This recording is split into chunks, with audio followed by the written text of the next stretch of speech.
Bonjour et bienvenue dans cette nouvelle vidéo. Aujourd'hui, on plonge dans l'histoire fascinante des Templiers, ces mystérieux chevaliers qui ont marqué le Moyen-Âge. Leur ascension fulgurante, leurs secrets, leur chute brutale. Et les légendes qui les entourent continuent de captiver le monde. Était-ce simplement un ordre militaire religieux, ou les gardiens d'un trésor caché et de mystères inavouables? Restez bien jusqu'à la fin, car vous pourriez découvrir des détails que l'histoire a préféré garder dans l'ombre. Alors, asseyez-vous confortablement et laissez-moi vous emmener dans cette aventure hors du commun.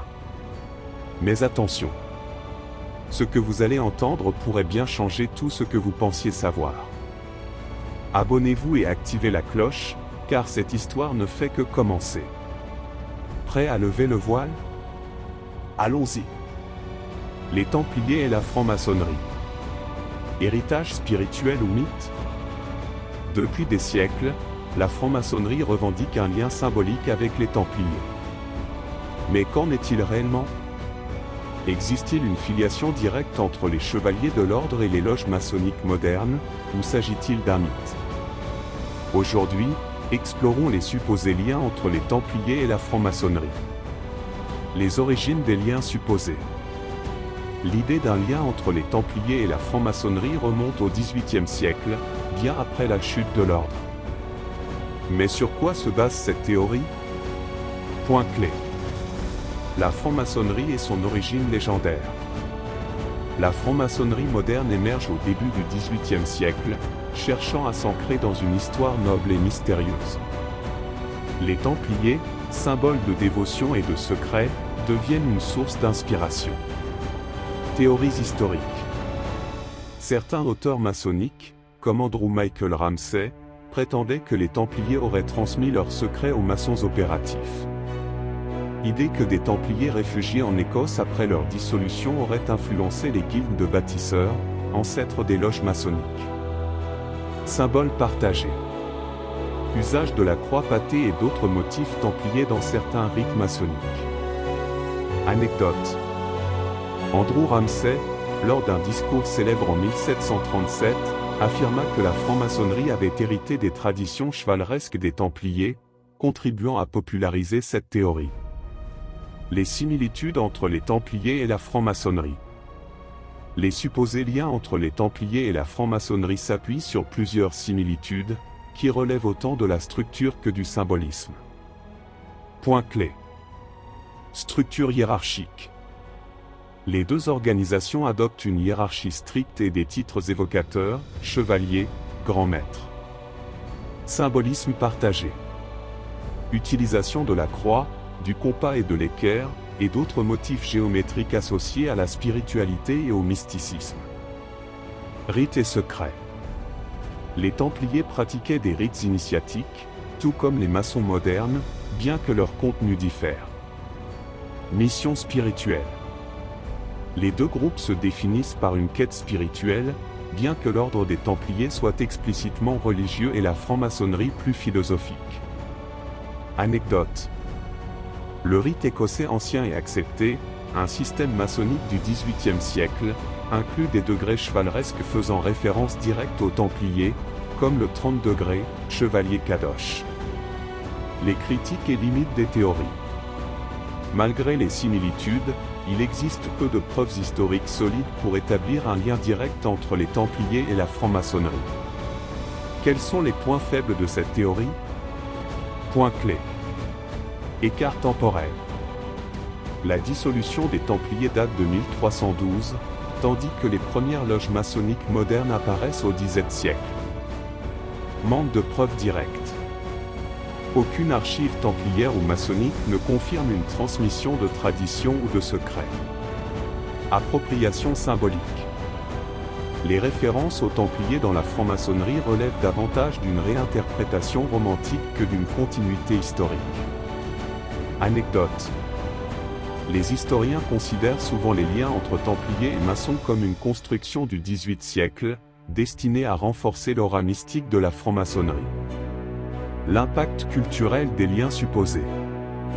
Même si le lien direct entre Templiers et franc-maçonnerie reste incertain, cette association a eu un impact durable sur la culture et les organisations modernes. Point clé. Popularité dans la franc-maçonnerie. Des rites maçonniques modernes, comme le rite York et le rite écossais, célèbrent l'héritage chevaleresque des Templiers. Influence culturelle. Livres, films et séries associent les deux organisations, renforçant leur mystère partagé. Organisation néo-templière. Groupe moderne, comme l'ordre souverain militaire du Temple de Jérusalem, s'inspire à la fois des Templiers médiévaux et des traditions maçonniques. Anecdote.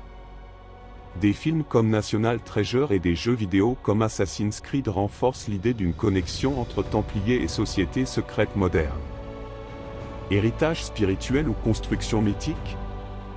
Les liens entre les Templiers et la franc-maçonnerie relèvent plus du mythe que de la réalité historique, mais ils témoignent de l'attrait pour ces deux organisations mystérieuses. Qu'ils soient spirituels ou symboliques, ces liens continuent de fasciner et de nourrir l'imaginaire collectif. Les Templiers et les arts martiaux médiévaux. Héritage d'une discipline guerrière. Les Templiers sont souvent perçus comme des soldats de Dieu, mais leur succès reposait aussi sur une maîtrise exceptionnelle des techniques de combat. Ont-ils laissé un héritage martial?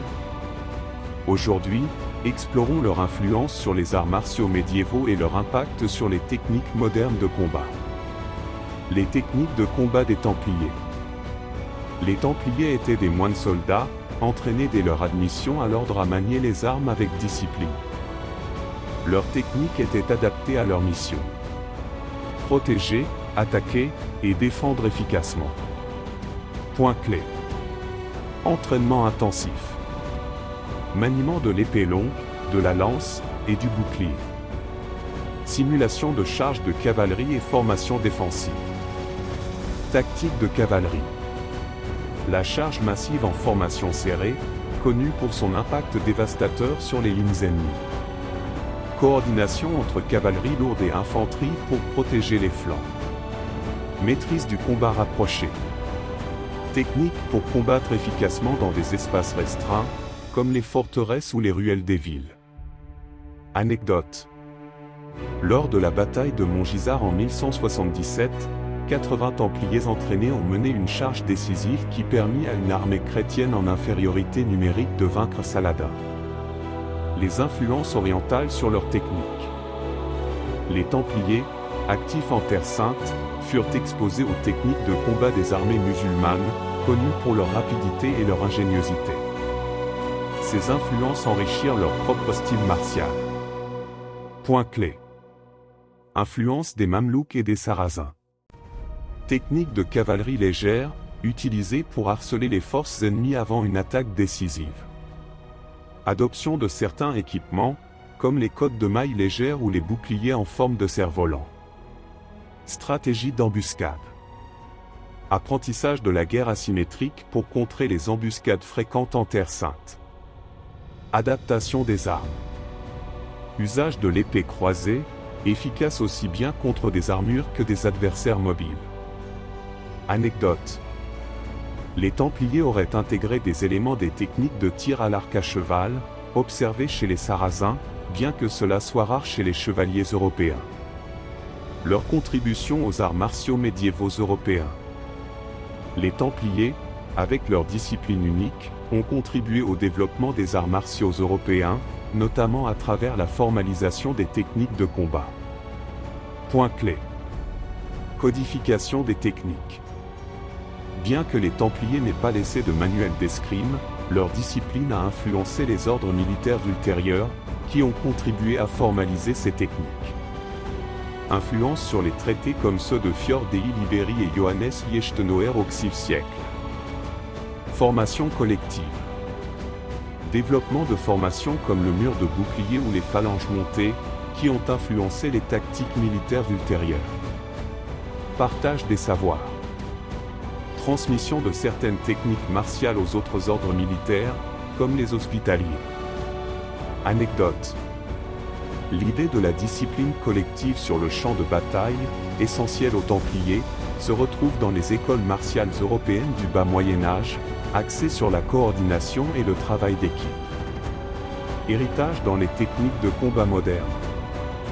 Bien que les Templiers aient disparu, leur héritage martial a perduré, influençant les arts martiaux historiques européens, EMA, et les formations militaires modernes. Point clé. Influence sur les EMA. Les arts martiaux historiques européens, popularisés aujourd'hui, s'inspirent des techniques médiévales pratiquées par des ordres comme les Templiers. Philosophie martiale. La discipline, l'humilité et la préparation mentale prônées par les Templiers sont des valeurs reprises dans les formations militaires modernes. Culture populaire. Les Templiers sont souvent représentés dans les arts martiaux modernes, comme symbole d'un code de chevalerie et de maîtrise technique. Anecdote. Certaines écoles de EMA enseignent encore des techniques inspirées des formations de cavalerie et des combats en armure, directement associés à l'héritage templier. Guerriers et maîtres du combat. Les Templiers, par leur discipline et leur adaptation constante, ont marqué l'histoire des arts martiaux médiévaux. Leur influence se fait encore sentir aujourd'hui, dans les techniques historiques comme dans l'idéal du guerrier dévoué. Leur héritage martial, mêlé de foi et de stratégie, reste un modèle intemporel. Le prochain épisode. Dans notre prochain épisode, découvrez comment les Templiers ont influencé les alliances diplomatiques au Moyen-Âge, naviguant entre foi et stratégie. Les Templiers, le Graal et les légendes arthuriennes. Chevaliers sacrés et quête éternelle. À très bientôt.